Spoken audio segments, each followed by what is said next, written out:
살아가게 됐는데 오늘 출애굽기가 바로 이스라엘 민족에게 그런 사건의 의미예요. 그래서 이스라엘 민족이 애굽 나라의 바로에게 430년이라는 식민 통치를 당하면서 노예 생활을 하게 돼요.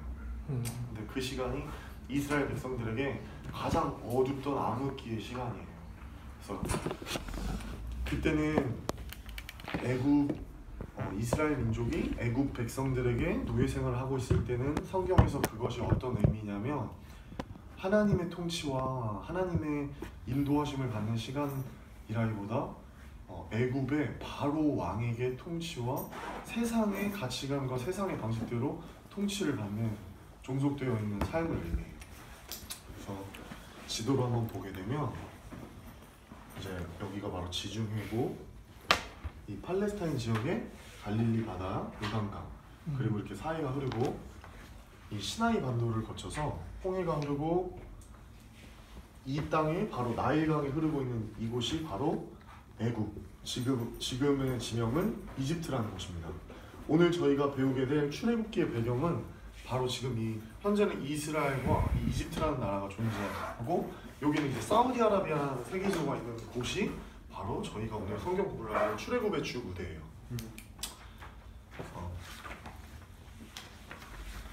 여기까지 그리면 이제 유브라데스강과 티그리스강은 여기가 이제 사우디아라비아고 이곳은 이제 성경에서는 사우디아라비아라는 표시는 없고 사우디아라비아의 북부 지역을 이제 미디안이라고 해요. 그 모세가 아내 시보라를 얻게 되는데 그 장인 이드로를 만나는 곳이 바로 이 미디안 광야입니다. 저희가 이집트 왕자라는 애니메이션에서 모세가 히브리 민족을 죽여서 이제 도망치게 되죠. 40년 동안 애굽의 그 왕자로서 사실은 바로의 2인자가 될 뻔한 사람이 바로 요셉이었어요. 근데 심했다. 죄송합니다. 지금 큰일 날 뻔했어. 진짜 큰일 날 뻔했어. 죄송합니다. 심각하네. 모세가 이제 도망을 쳐요. 히브리인을 죽이고 왕자에서 쫓겨나는데 그 쫓겨난 곳이 애니메이션에는 뭐 이렇게 갑자기 드론을 띄워서 보여주지 않는데 그곳이 바로 이 미디안이었어요. 사우디 북부아라비아.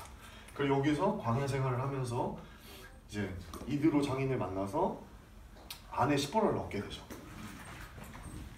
그러면서 이제 모세가 자기의 삶을 해석하지 못하고 자기는 이제 모세의 인생을 이렇게 40년 나누게 돼요. 그래서 이 모세가 40년 동안 애굽의 왕자로 있을 때는 이제 박대원 목사님 말씀을 빌리면 이제 something, 내가 무엇인가를 할 수 있었다라고 생각을 했는데 그 모세가 자기가 뭔가를 할 수 있었다고 생각했을 때는 실패했고 이제 80세가 되어서 자기는 아무것도 할 수 없다고 했던 그 목자였을 때 하나님께서 이제 이걸 목사님은 nothing이라고 하시더라고요. 그래서 모세의 인생은 something과 nothing이었는데 아무것도 자기가 할 수 없다고 고백했을 때 그 80세 때 하나님께서 모세를 들어서 너가 아무것도 할 수 없을 때 내가 너를 통해서 이스라엘 민족을 출애굽시키겠다. 그래서 하나님의 전적인 주권으로 모세라는 사람을 호렙산에서 콜링하세요. 그것이 바로 하나님과 모세가 처음으로 만나는 장면이에요. 우리 인생 가운데도 하나님을 처음으로 만나는 장면이 있잖아요. 그 인생이 그 타이밍이 있을 텐데 그 호렙산이 이제 성경에서 보면 막연할 수 있는데 구체적인 세계 지도로는 어디냐면 바로 이 사우디아라비아에 있는 이 홍해 동쪽에 보면 라오즈 산이라는 곳이 있어요. 이곳이 바로 신의 산이에요. 이 신의 산에서 출애굽기 3장에 보면 3장과 4장이 바로 모세가 소명을 받는 장이에요. 하나님께서 떨기나무, 우리 혹시 들어봤어요? 설교 때 막 떨기나무에 불이 붙었는데 원래 나무에 불이 붙으면 타버리잖아요. 근데 나무에 불이 붙었는데 나무가 타지 않는 거야. 그래서 모세가 신기해서 그 광경을 보다가 가까이 갔더니 하나님의 음성이 들리는 거야. 모세야 너 발에 신을 벗으라. 그래서 하나님이 모세에게 소명을 주시고 내가 내 민족의 고통 속에서 부르짖는 그 소리를 들었고 내가 너를 보내서 너희 백성을 이끌고 다시 이 산에서 너희가 나를 예배하게 될 것인데 이것이 바로 내가 너를 보내고 내가 너와 만난 이 모든 것이 진짜라는 증거가 될 것이다 라고 하나님께서 말씀을 해주세요. 그럼 모세는 이스라엘 민족을 출애굽시킬 때 어떤 것을 가장 첫 번째 미션이 뭘까요? 하나님의 말씀에 순종해서 모세가 5번이나 하나님의 그 말씀에 거부하거든요. 이거를 거부라고 볼 수도 있지만 저는 어떻게 생각하냐면 솔직한 모세의 답변이라 생각해요. 하나님께서 가라고 하지만 하나님 제가 누군데 가겠냐고. 그리고 하나님 제가 감히 누군데 가겠습니까? 저 아무것도 아닙니다. 그리고 하나님 만약에 제가 갔는데 제가 이스라엘 민족들 저 지금 40년이나 떠나 있었는데 갑자기 가가지고 야 얘들아 너 이스라엘 민족들이 이 애굽에서 좀 다시 빠져나와야 돼 같이 나가자. 그럼 도대체 누가 보냈다고 시킵니까? 제가 뭐라고? 저 목자밖에 아닌데요. 왕자도 아니고. 얼마나 초라할 거 아니에요 자기 삶이. 애굽은 얼마나 화려한 국가예요. 그런데 내가 뭐라고 가서 그러니까 하나님이 누구냐고 물어보면 어떻게 하겠습니까? 하나님께서 내가 스스로 있는 자라고 하나님께서 처음으로 모세에게 말씀을 해주세요. 그러면서 이 출애굽기 3장과 4장의 장면에서 중요한 건 뭐냐면 내가 누구인가? 첫 번째 내가 누구입니까? 라는 질문과 두 번째 하나님은 누구십니까?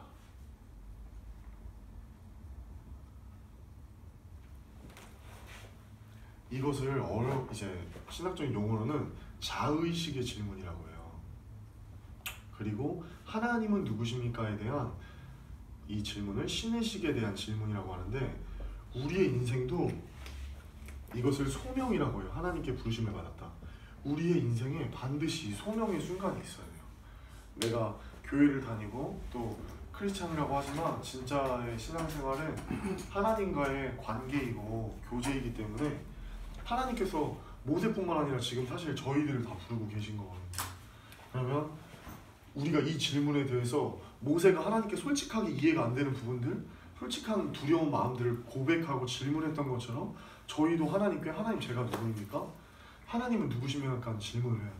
우리 한번 출애굽기 전체 프레임을 보기 전에 이 모세가 소명을 받고 출애굽의 역사가 시작되는 이 너무 중요한 장면을 한번 말씀을 읽고 출애굽기 전체 틀을 한번 보도록 할게요. 출애굽기 3장으로 가보겠습니다.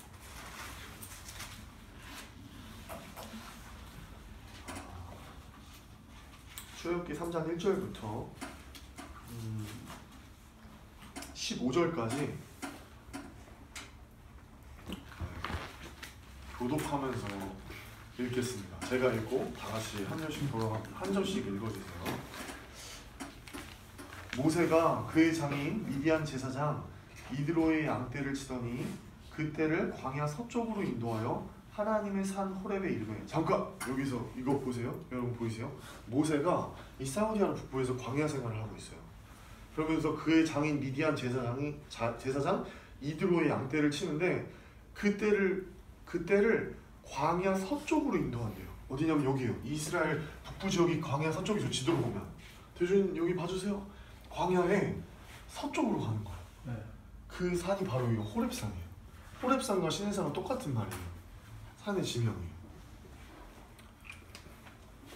네, 읽겠습니다. 네, 읽어주세요. 2절부터 시작.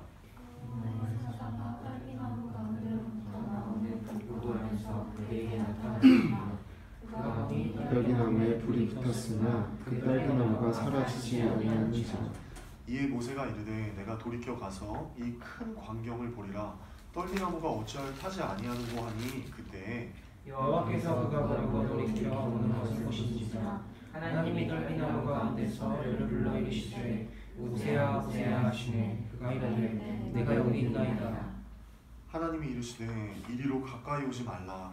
내가 선 곳은 거룩한 땅이니 내 발에서 신을 벗으라. 또 이르시되 나는 내 조상의 하나님이니 아브라함의 하나님 이삭의 하나님 야곱의 하나님이니라.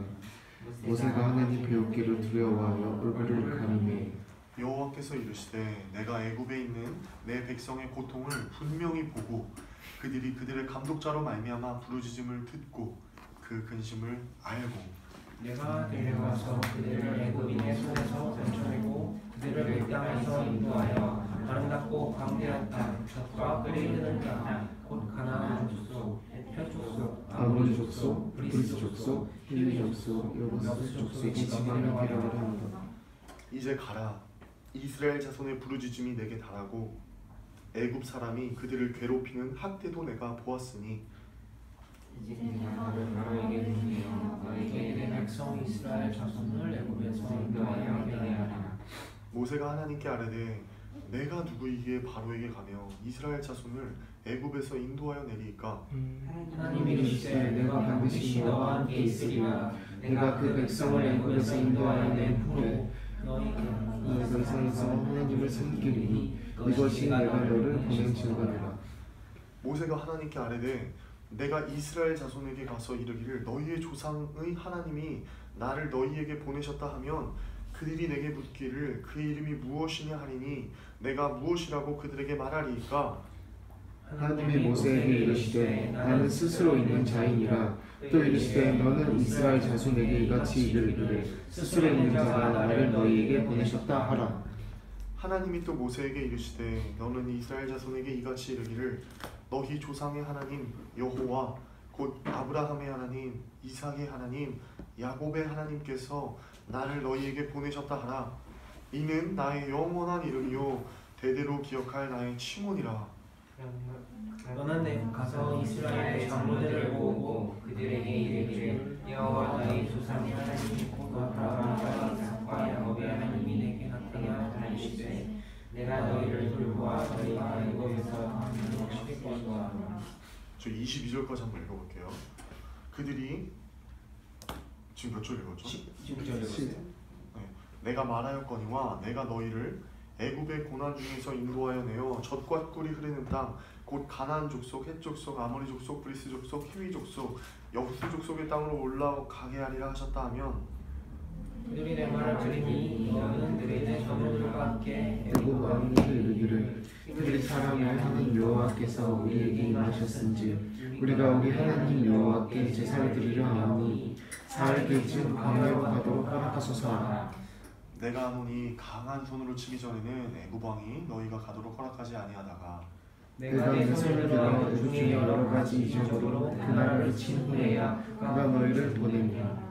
내가 애굽 사람으로 이 백성에게 은혜를 입히게 할지라 너희가 나갈 때 빈손으로 가지 아니하리니 너희들은 모두 그 이웃 사람과 및 자기 집에 거류하는 여인에게 은폐물과 금해물과 의복을 구하여 너희의 자녀를 낳으리라. 너희는 애굽 사람들의 물품을 취하리라. 아멘. 네, 저희 지금 읽었던 출애굽기 3장이 모세가 하나님께 소명을 받는 처음의 순간이에요. 이 출애굽기 3장부터 시작해서 출애굽기라는 역사가 시작이 되고 또 모세 오경이라는 역사가 시작이 되는 순간이에요. 그렇다면 첫 번째 하나님 내가 누구입니까? 라는 이 자의식에 대한 질문이 바로 3장 11절의 부분이에요. 11절과 12절 부분이 첫 번째 5번의 모세가 하나님께 질문을 하고 하나님께서 5번의 응답을 해주신다고 했죠. 그럼 출애굽기 3장을 읽을 때는 모세가 어떤 5번의 질문을 하나님께 드렸고 하나님께서 어떻게 5번의 모세의 질문에 답변해 주셨는지를 체크하면서 읽으면 돼요. 첫 번째 모세의 질문은 11절입니다. 그리고 하나님의 답변은 12절이에요. 그럼 제가 저의 이름을 넣어서 한번 읽어볼게요.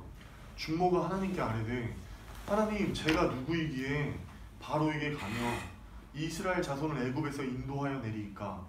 하나님이 이르시되 내가 반드시 너와 함께 있으리라. 내가 그 백성을 애굽에서 인도하여 낸 후에 너희가 이 산에서 하나님을 섬기리니 이것이 내가 너를 보낸 증거니라. 아멘. 하나님께서는 지금 이 장면이 모세에게 하나님 제가 누구이겠습니까? 할 때 하나님께서 해주셨던 답변, 내가 너와 함께 하겠다. 우리 그때 창세기에서 지난 시간에 공부했을 때 모세의 성공에 대한 삶의 성공이란 무엇일까에 대한 질문을 답변할 때 마지막이 원시 역사와 족장 이야기 중에 요셉 부분을 읽으면서 삶의 성공이란 무엇일까라는 질문에 대한 답을 찾으면서 그 질문하면서 요셉의 부분을 읽으라고 했었어요. 그렇죠? 그럼 그때 결론이 뭐였죠? 요셉은 감옥에 갔을 때도 총리가 있을 때도 계속해서 수식어가 붙어요. 형통하였더라. 근데 그 형통하였다는 앞에 수식어가 있어요. 그게 뭐냐면 여호와께서 함께 하시니, 하나님이 함께 하시니 요셉이 형통하였더라. 그 말은 뭐냐면 우리의 삶의 성공이 우리가 길을 가는 것이 목적이 아니고 우리의 인생은 하나님과 함께 하는 것이 우리 삶의 목적이라는 거예요. 그리고 하나님과 함께 하는 것이 지금 내가 주어진 곳에서 하나님과 교제하는 것이 삶의 목적이고 그게 성공이라는 거예요. 하나님을 얻으면 다 얻은 것이 정말 모든 것을 얻은 것임을 믿으시길 축복합니다. 아멘. 네, 그래서 하나님께서 제가 누구냐고 물어봤을 때 내가 너와 함께 한다라는 질문을 답변을 하셨어요. 그리고 하나 더 말해주셨는데 이게 바로 출애굽의 또 씨앗이 됩니다. 모세는 애굽의 10가지 재앙, 바로와 여러 가지 그 신랑이들과 그 애굽의 10가지 재앙의 사건을 겪으면서 굉장히 많이 위축되기도 하고 백성들의 반응을 보면서 많이 힘들었는데 이 애굽 땅에서 출애굽하고 모세는 가장 뭘 먼저 생각했을까요? 신의 산으로 다시 돌아와야겠다는 생각을 한 거예요. 바로 12절 때. 다시 한번 12절 읽어볼까요? 시작. 하나님이 이르시되 내가 반드시 너와 함께 있으리라. 내가 그 백성을 애굽에서 인도하여 낸 후에 너희가 이 산을 너를 섬기리니 이것이 내가 너를 보낸 증거니라. 아멘. 모세는 지금 성령 충만한 상태가 아니에요. 아직 두려워하고 있고 하나님이 말씀하신 꿈과 비전에 대해서 두려워하고 있는데 하나님이 증거를 주셨어. 너 반드시 이 땅에서 오게 될 거다. 그럼 이것이 정말 이루어지는지 안 이루어지는지. 근데 이것이 이루어지죠. 그래서 하나님께서 말씀하시고 그 언약을 반드시 성취하신다. 두 번째 질문. 하나님은 누구십니까?에 대한 우리 인생이 꼭 해야 되는 답변이 바로 13절입니다. 모세가 하나님께 아뢰되 13절부터 15절을 박스를 해주시면 돼요. 11절, 12절이 한 박스, 첫 번째. 13절부터 15절이 한 박스예요. 모세가 하나님께 아뢰되 내가 이스라엘 자손에게 가서 이르기를 너희의 조상의 하나님이 나를 너희에게 보내셨다 하면 그들이 내게 묻기를 그의 이름이 무엇이냐 하리니 내가 무엇이라고 그들에게 말하리까? 하나님이 누구십니까? 그 답변이 바로 14절과 15절의 말씀입니다. 하나님이 모세에게 이르시되 나는 스스로 있는 자이니라. 하나님께서 이렇게 직접 자기를 말해 주실 때 이것을 하나님의 이름, 신명칭이라고 해요. 이 성경을 읽을 때 하나님께서 직접 자기의 음성으로 자기를 표현하시는 부분들은 너무나 중요하기 때문에 이걸 기억해야 돼. 하나님이 누구신지 우리가 궁금해서 질문을 할 수 있는데 우리가 이것을 하나님의 뜻이 나타나는 걸 계시라고 해요. 우리가 기도를 통해서 음성을 들을 수 있지만 이 말씀은 직접 계시야. 이미 하나님께서 다 드러내 주셨어. 그래서 우리가 이 말씀을 통해서 알 수 있는 거야. 하나님은 창세기 1장에서 봤던 스스로 있는 자이시고 또 이르시되 너는 이스라엘 자손에게 이같이 이르기를 스스로 있는 자가 나를 너희에게 보내셨다 하라. 히브리어에서 이 스스로 있는 자의 명사가 하야 동사라는 곳에서 파생이 됐어요. 근데 히브리어 동사의 문법 중에 하야 동사라는 것은 미완료야. 계속 진행되는 거야. 그래서 이 스스로 있는 자에 대해서 우리나라 말에는 그냥 스스로 있는 자지만 히브리어 말에는 3가지 의미가 담겨 있어요. 그걸 어디다 적어줄 수 있으면 적어보세요. 첫 번째, 하나님은 누구신가? 스스로 존재하시는 분. 존재라서 이걸 3글자로 자존자라고 해요. 자존자.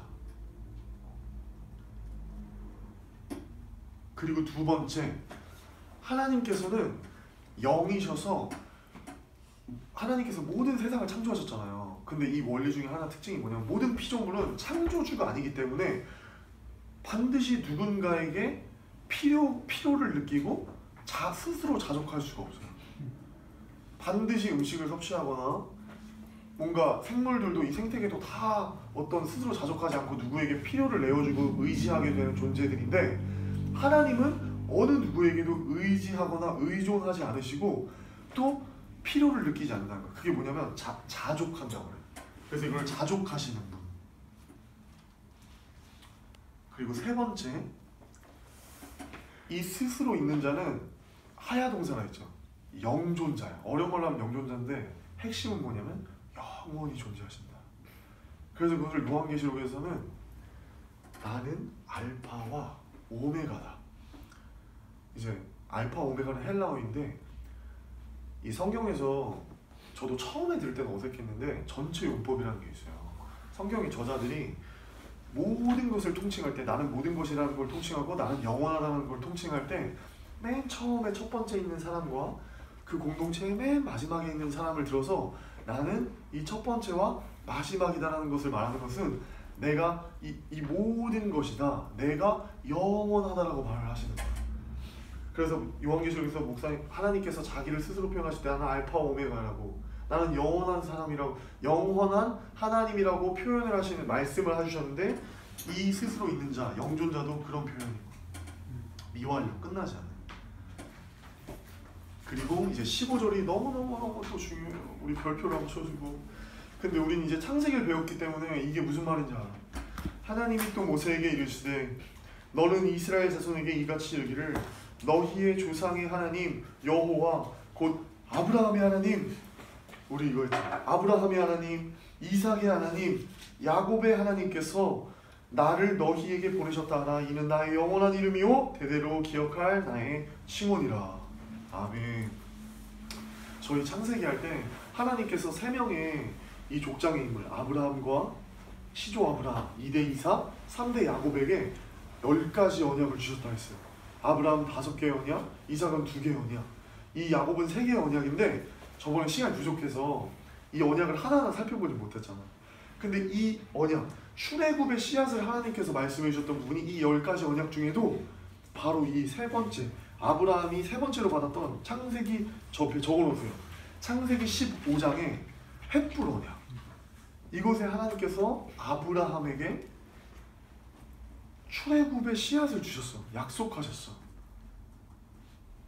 너희가 이방에서 객이 될 거라고 하셨고, 근데 그 이방이 어디였냐? 바로 이 애굽 땅이었던 거야.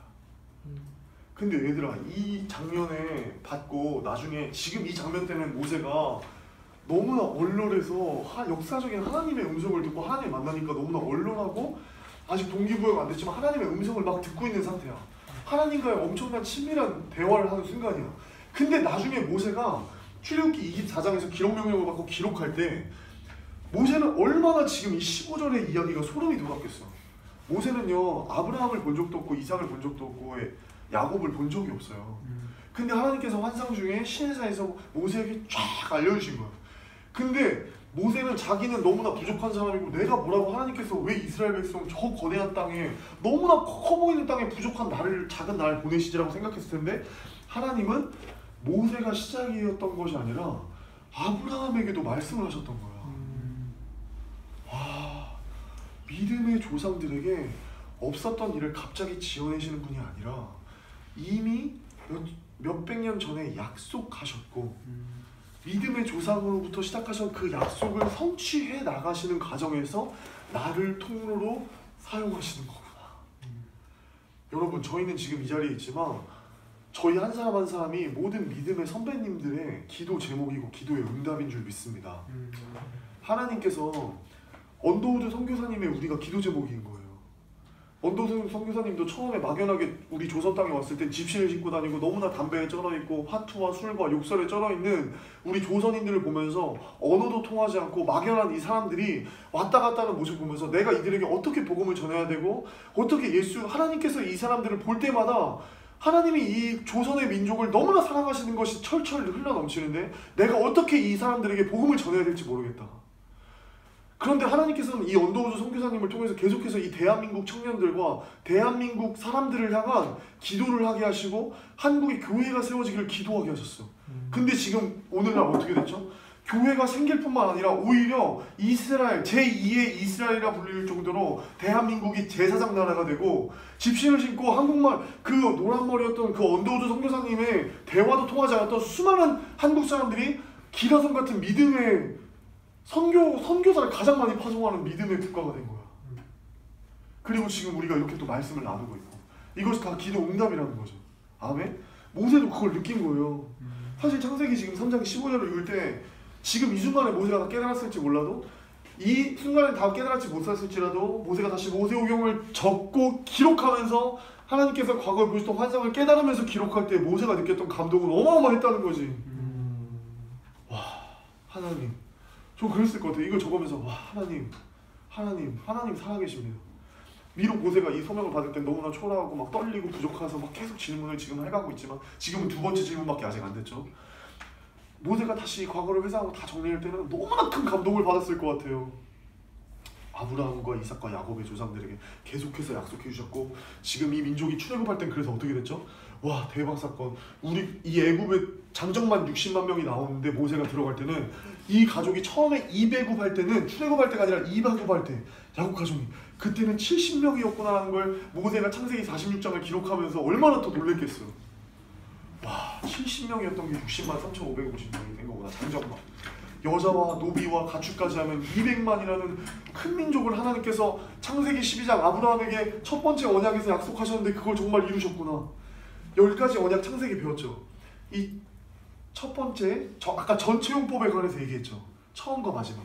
이 아브라함과 이삭과 야곱에게 주셨던 10가지 언약의 첫 번째 언약이 창세기 12장 1절에서 3절이에요. 그리고 마지막 10번째 언약인 야곱에게 주셨던 이 언약은 브엘세바 언약인데, 이 언약은 창세기 46장 1절에서 6절까지의 말씀이에요. 근데 이 첫 번째와 이 마지막, 처음과 끝의 전체를 합치면 이 주제가 뭐냐면 바로 큰 민족이야. 큰 민족을 이루겠다고 하나님께서 하셨어. 지금 시간이 부족하기 때문에 다 읽어볼 수는 없지만 창세기 12장과 창세기 46장에 제가 지금 말해줬죠, 장절. 그리고 그때 카톡으로 다 보내줬죠. 꼭 읽어보세요. 알겠죠? 창세기 12장 1절에서 3절의 핵심이 뭐라고? 큰 민족. 마지막 10번째 언약의 브엘세바의 46장, 창세기 46장 1절에서 6절까지 그 말씀의 핵심이 뭐냐면 바로 1절에서 4절까지, 5절에서 7절이 이배굽하는 장면이고 1절에서 4절까지가 브엘세바. 거기에 핵심이 큰 민족이야. 근데 이거를 하나님께서 출애굽기를 통해서 이루신 거야. 아멘. 그럼 이제 15절 이해됐죠? 자, 그럼 이제 세 번째입니다. 세 번째는 저희가 출애굽기 4장을 읽지 않았는데 4장 1절부터 9절까지 박스를 쳐주시고 표시를 해주세요. 출애굽기 4장 1절에서 9절. 바로 이 1절이 모세가 그러나 또 하나님께서 이렇게 길게 말씀해 주셨는데도 불평합니다. 불평이 아니라 솔직하게 말하는 거죠. 모세가 대답하여 이르되 그러나 그들이 나를 믿지 않고 내 말을 듣지 않고 이를 여호와께서 내게 나타나지 아니하셨다 하리이다, 이렇게 말할 것이라고 하는 거예요. 그런데 여러분 보세요. 하나님께서는 모세를, 예를 들어서 하나님께서 성미가 계속 명원교회에서 신앙생활을 해. 근데 지금은 이제 임준모국장이 바나바 헬퍼를 하고 있는데 내년이 됐어. 그리고 뭐 언제가 될지 모르지만 계속 신앙생활하는데 예배를 드리고 박대영 목사님 설교를 듣는데 어느 날 하나님께서 성미 마음 가운데 감동을 주시는 거야. 성미야, 너가 아바드 팀을 하고 또 옆에서 하나님을 너무나 잘 돕고 또 바나바 헬퍼로 잘 섬겼다. 착하고 충성된 종아, 너가 이번에 더 나와 친밀해졌으면 좋겠다고 어떤 직분 청년부 임원을 예를 들어서 청년부 임원을 했으면 좋겠다고 이렇게 마음을 주셨어. 그런데 하나님께서 몰아붙이시지 않는다는 거야. 다 구체적으로 말씀해 주셔요. 그게 바로 우리가 읽었던 출애굽기 3장 16절부터 22절까지요. 이걸 뭐라고 하면 박스를 쳐놓고 적어놓으세요. 출애굽 진행표. 하나님께서는 모세에게 무작정 모세를 다 보내셨던 것이 아니라 진행표, 이 지도 출애굽 맵을 다 하나님 모세에게 지워주셨어요. 그게 바로 두 번째 질문이 끝나고 출애굽기 3장 16절부터 22절까지 하나님께서 하나하나 디테일하게 다 약속을 해주십니다. 거기에 보면 젖과 꿀이 흐르는 가나안 땅의 최종 목적지도 보여주시고, 이 젖과 꿀이 흐르는 땅 17절에 보면 내가 너희를 애굽의 고난 중에서 인도하여 내어 젖과 꿀이 흐르는 땅, 여기 있죠. 젖과 꿀이 흐르는 땅, 이곳이 바로 출애굽의 최종 목적지예요. 왜냐하면 모세기도 말씀하셨지만 아브라함과 이삭과 야곱에게 말씀하셨거든. 여기가 바로 최종 목적지인데 지금 시내산의 첫 번째 1차 목적지는 바로 여긴 거야. 너무너무 중요한 시내산 1차 목적지. 알겠죠? 하나님께서 지금 출애굽의 지도를 다 보여주는 거예요. 최종 목적지 어딘지 알아, 모세야? 바로 젖과 꿀이 흐르는 땅, 가나안 족속이 살고 있는, 가나안 7족이 살고 있는 땅이야. 지금 출애굽 진행표를 하나님께서 다 알려주시는 거야. 그래서 그리고 두 번째 1차 목적지는 시내산에서, 아까 이곳 시내산에서 예배하는 증거가 될 거라는 건 또 어디서 알려주셨지? 12절에서. 그쵸? 이 산에서 너희가 하나님을 섬기리니 이것이 내가 너희를 보낸 증거니라. 그리고 이제 또 재밌는 게 보면 20절에도 나와요. 하나님께서 10가지 이적을 통해서 이적을 행하기 전에는 바로가 너를 보내주지 않을 것이라는 것도 미리 말해주고, 또 21절에서 22절 보면 너희가 내가 애굽 사람으로 이 백성에게 은혜를 입히게 해서 빈손으로 가지 않겠다는 것도 알려주셔. 근데 이것도 너무 중요하거든. 왜냐면 그래서 여기 보면 22절에 보면 은폐물, 금폐물, 의복을 구하여 너희의 자녀를 꾸미라 이렇게 나오게, 그래서 너희는 애굽 사람들의 물품을 취하리라 했는데 이 약속을 하나님 말씀은 어떻게 하실까? 아멘! 그래서 이걸 또 성취하시는 거예요. 그래서 애굽 사람들이 그냥 나올 때 10재앙만 끝나고 나오는 것도 아니고 모든 장자가 죽는데 자기들은 생명을 구원하고 예수 그리스도의 보혈로 생명을 얻고 나오면서 은근폐물로 어마어마한 보석들을 많이 가져와요. 그것이 뭐가 되냐면 바로 하나님께서 처음으로 우리에게 임재하시기로 약속하셨던 성막, 최초의 성막, 최초의 예배장소의 원형인 곳에 그 재료들로 다 이용되는 거예요. 왜냐면 여러분 여기 광야에는 재료들이 잘 없어요. 은금은 없어. 왜냐면은 성막을 만들 때 4대 성막 기구는 다 순금으로 칠하거든요. 그 금이 필요했는데 그 재료들도 하나님께서 준비해서 나오시는 거예요. 아멘? 네. 자, 그러면 이제 소명장을 이제 4장을 보면 질문 하나 있어요. 네. 여기 3장 22절에 네. 그 취한다라는 의미가 네. 약탈의 뜻이 있다라고 밑에 주석에 있더라고요. 네. 그러면 그걸 취할 때 방식이 약간 뭐 힘 있는 사람이 좀 이렇게 약탈하면서 그걸 취하는 거. 아니요. 실제로 근데 출애굽기를 읽어보면은 이제 자발적으로 그 사람들이 그걸 주게 돼요. 바로의 명령에 의해서. 근데 네, 저도 이제 약탈의 뜻이 있는데 이 취할이라는 게 뭔지 잘 모르겠네요. 왜 약탈인지. 두 가지 의미가 있는 소리 아니에요? 자발적으로 줘서 근데 받았는데 그거를 이제 취한다는 의미도 있고 이 약탈에서 취한다는 의미도 있다는 소리. 아멘. 좋은 것 같습니다. 네. 죄송해요. 이 부분 제가 잘 모르겠어요. 네. 그리고 이제 세 번째 모세가 5번 질문한다 했죠. 3장 4장이 소명에서. 그럼 이 세 번째부터 5번째는 박스만 치고 어디서 어딘지 읽을 수 있도록 표시를 해서 알려줄게요. 세 번째가 아까 4장 1절부터 8절, 아니 9절까지. 그리고 네 번째가 바로 질문이 10절부터 12절까지. 네. 그리고 5번째 질문이 바로 13절부터 하나님의 답변은 바로 또 17절까지. 그럼 이제 딱 출애굽기 3장 4장을 피면은 이 5번의 박스가 딱 돼 있겠죠. 네. 그럼 모세는 5번 하나님께 어떻게 질문을 하고 하나님 모세에게 어떻게 답변해 주신지를 우리가 꼭 체크하면서 큐티를 할 때에도 이것에 대해서 답변을 받아보면서 말씀을 읽었으면 좋겠어요. 그리고 또 이제 중요한 것 중에 하나가 3절에 뱀 있죠. 그것이 뱀이라고 하는데 지팡이를 던져서 모세가 지팡이를 쥐고 있는데 그 지팡이를 던지니까 뱀이 돼요. 그것을 꼬리를 잡는다고 하는데 이것은 뭘 말하냐면 이 뱀은 여러분 애굽의 10가지 재앙은 하나님께서 그냥 어떤 재앙을 내리시는 것이 아니라 애굽 이집트 사람들이 섬기고 숭배하던 우상 10가지를 하나님께서 하나하나 치시는 거예요. 신적인 의미가 있어요. 그래서 이 애굽의 10가지 또 우상 숭배를 보면 메소포타미아의 문명에서 발생했던 우상들, 바벨, 느보신과 아수르에서 섬기던 그 우상들이 다 연결이 되어 있고, 이 우상이 아까 우리 애굽은 세상의 통치와 바로는 애굽에서 왕 수준이 아니라 거의 신의 존재를 의미해요. 신격을 내가 나 외에는 어떤 신을 섬기지 말라는 말씀을 해주시기 전에 하나님께서 이미 보여주시는 거야. 행동과 이스라엘 백성들의 삶과 피부로 느끼도록. 너희가 볼 때 너희를 노역살이를 했던 그 강했던 사람들이 숭배했던 신, 더 강해 보였던 그 10가지의 우상 신들은 신이 아니라 내가 창세기 1장에서 창조했던 피조물들에 불과했다. 태양과 달과 다 그것들이 신들이거든. 근데 이제 막 메뚜기, 개구리, 파리 이런 것들을 다 우상으로 숭배했던 거야. 그것들을 치고 이제 자료들을 보면은 주석 같은 데 보면 그 우상 숭배들의 그 10가지 우상 모양들도 있어요. 막 이렇게. 그리고 이집트 언어로 막 그 우상들이. 우리는 개구리라고 했지만. 그래서 그것들을 치시고 하나님께서 나오시는데 왜 지팡이를 뱀이 되게 했을까? 그것은 바로 뱀은 바로의 왕권을 상징해요. 거기 꼭 체크해주세요. 그것 4장 출애굽기 4장 3절 그것이 뱀이 된지라. 이 뱀은 바로 애굽의 코브라 바로의 왕권을 상징하고 이 바로의 왕권을 모세에게 주겠다는 하나님의 뜻인 거예요. 아멘. 네.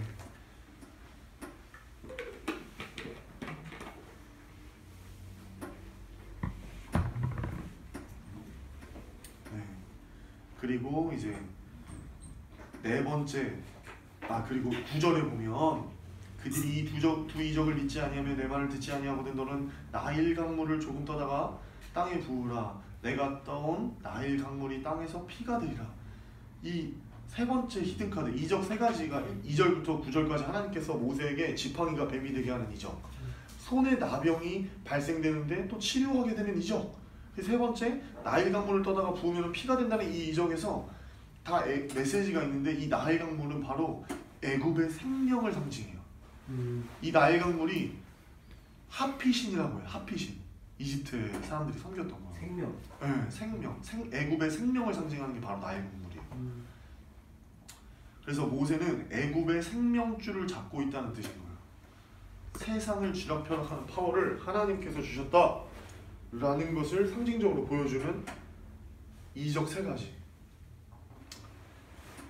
그리고 이제 이거 지금 6절의 이 부분 나병은 두 번째 이적은 이거 지금 제가 말할까 고민이 되지만 말을 하겠습니다. 네. 손에 나병이 생겨 눈같이 된지라는 것은 나중에 이제 레위기에 가면 쉽게 말해볼게요. 부정해진 상태를 말해요. 결론 핵심을 말하면 이건 뭐냐면 이스라엘 백성이 430년 동안 그러니까 이스라엘 백성이 430년 동안 애굽에서 노예 생활에 쩔어 있는 상태를 하나님께서 보여줘요. 손에 나병이 생긴 거. 왜냐면 그때 이스라엘 백성들이 하나님의 말씀에 저주의 언약의 저주의 표시가 뭐였냐 바로 한센시병, 지금으로 말하면 한센시병이고 문둥병이었어요. 왜냐면 우리 신명기 저번에 짧게 배웠는데 순종축복 불순종 저주 배웠었죠. 거기서 하나님께서 진짜 내 말이 진짜인지 아닌지를 증명하는 것이 너희가 내 말들을 정말 지켰을 때 이게 진짜인지 아닌지 어떻게 알아요?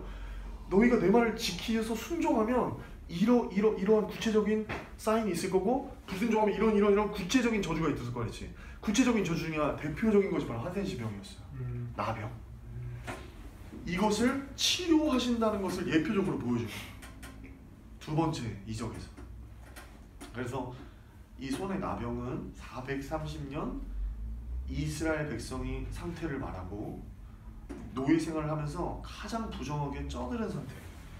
여러분, 우리가 가장 부정하게 쩌드는 상태가 된다는 것은 사람이 가장 쩌들게 피곤한 상태는 육체적인 것도 피곤하지만 영적인 가치관이 정말 쩔어 있을 때 이 기능을 하지 못할 때가 바로 가장 뭐라고 해야 될까? 피폐해진 상태겠죠. 근데 애굽 생활을 하면서 이스라엘 백성들은 철저하게 애굽의 사고방식을 맡게 되고 하나님에 대해서는 퀘스천 마크, 하나님의 통치를 받는 이 세상 살이가 아니었던 거야. 하나님 없는 시간. 그럼 모세는 부정하지 않은 걸 상징하는. 아니요. 그럼 모세도 전적으로 하나님의 주권으로 선택을 받은 것이고 지금 이 이적을 세 가지를 주신다는 것이 하나님께서 부정하고 노예 생활을 하고 있던 죄악의 어둠에서 빛으로 구원을 하시겠다는 것을 보여주는 거예요. 모세를 통해서. 그렇죠. 첫 번째 이적은 지팡이가 뱀이 된다. 바로의 왕권을 너에게 주겠다. 두 번째, 손에 나병을 발생시키고 이것을 치료하는 그 능력을 보여주셨죠. 이것은 바로 이스라엘 백성의 430년 된 애굽의 그 상태가 지금 이런데 이것을 치료하겠다. 내가 치료하겠다. 모세가 치료하는 게 아니라 하나님이 치료하겠다. 그리고 세 번째, 나일 강물을 떠다가 부으면 이것이 피가 될 것이다.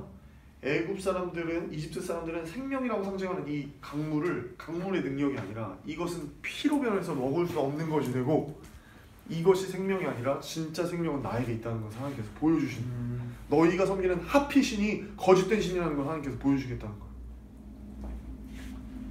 그리고 이제 거부 네 번째는 이제 이거 하나 체크하면 좋을 것 같아요. 하나님께서 또 말을 못한다고 했어요. 그럼 여러분 네 번째 질문은 10절인데 하나님 저는 혀가 뻣뻣해서 혀가 둔하다 해서 말을 잘 못해요. 이건 뭐냐면 여러분 우리가 구체적으로 우리 삶에 나의 부족한 점이 다 구체적이야, 그치?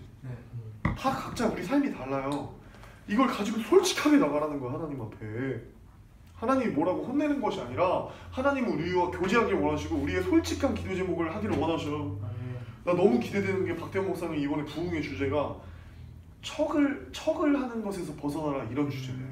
그게 뭔 말이냐면 우리는 어렸을 때부터 부모님에게 올바른 이런 신앙의 모습을 보여야 된다. 너희는 이렇게 어른들이 정해놓은 어떤 정답과 이런 모습들에 의해서 우리가 그런 척들을 하는 것들이 습관이 되어 있는데, 그런 것들에서 벗어나서 우리가 진짜 우리 마음의 상태를 하나님께 솔직하게 가지고 나아가는 것이 하나님을 만나는데 너무나 중요하다는 거야. 아멘.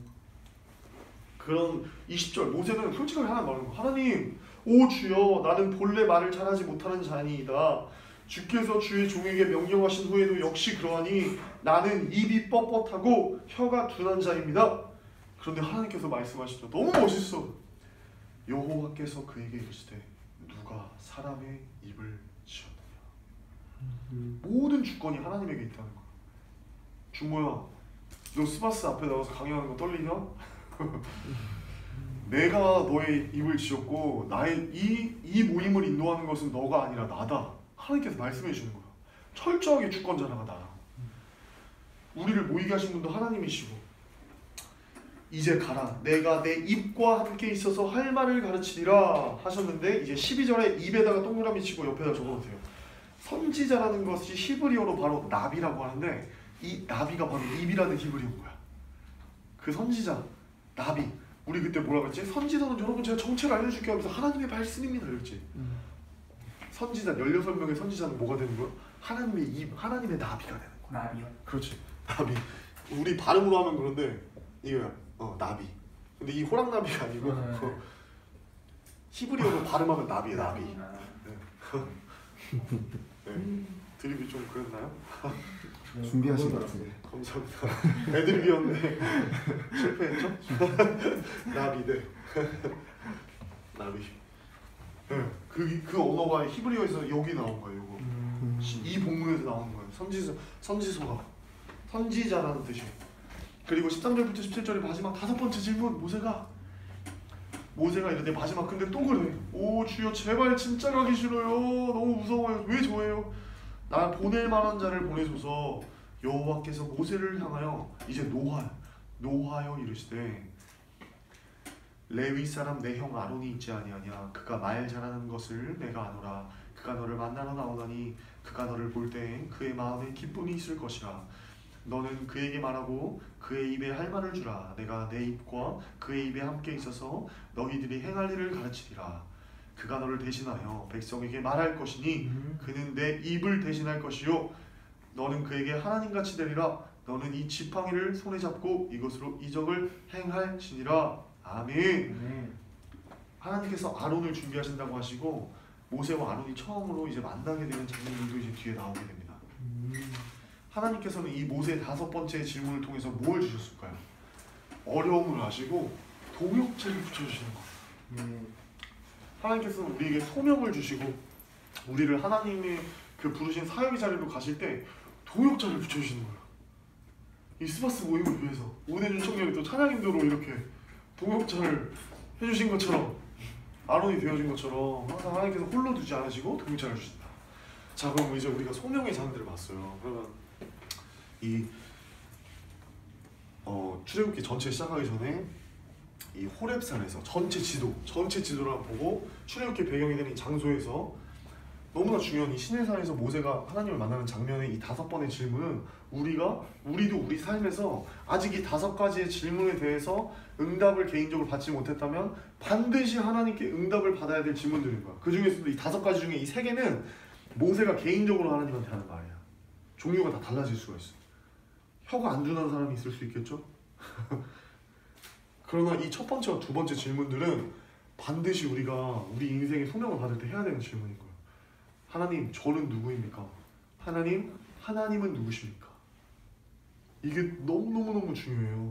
그래서 이제 제가 어느 정도 중요하다고 표현을 하고 싶냐면, 제가 예수 만나는 곳에서 성경 공부를 했어요. 근데 그곳에서 3월부터 이제 11월까지 프로그램 전체를 돌리는데, 그 중에 목사님께서 가장 먼저 시작하실 때 예배를 드려요. 그때 예배 때 강해가 아니라 예배를 드릴 때 이제 목회자로 부름받는 청년들 그 여러 가지 나이 있으신 그분들에게 하시는 첫 번째 메시지를 본문이 바로 이 출애굽기 3장과 4장이었어. 모세가 소명을 받는 그 순간에서 이 모세오경이 시작이 되고 모세오경은 모세의 관점으로 과거와 현재와 미래에 대해서 봐야 된다. 그리고 이 질문을 우리가 먼저 하나님 앞에 해결을 받아야 하나님께서는 이제 나중에 여기서 우리 오늘 출애굽기에서 보겠지만 하나님은 우리 모두를 제사장으로 보내세요. 그리고 신약으로 보면 우리를 예수 그리스도의 제자로 부르세요.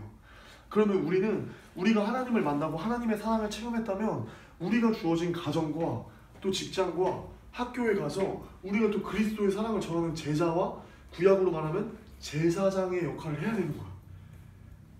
근데 그것을 하나님께서는 절대 억지로 안 시키니까 걱정하지 마세요. 알겠지? 하나님은 억지로 시키는 것이 아니라 하나님에게 사랑을 철철 흘러 넘치게 받아서 하나님이 살아계심을 너무나 경외할 수밖에 없을 때 그 분량에 맞게 그 그릇에 맞게 종류에 맞게 하나님께서 그 마음을 감동을 하시고 그것들을 할 수 있게 하시는 거예요. 그러면 근데 뭐라고? 그 소명을 받을 때 하나님께서 반드시 이 두 가지를 해결하게 하신다는 거지. 그래서 진짜로 하나님을 만나서 사역하시는 분들을 보면 이 두 가지 질문을 다 가지고 있을 거예요. 아멘? 이것을 물어보게 됩니다.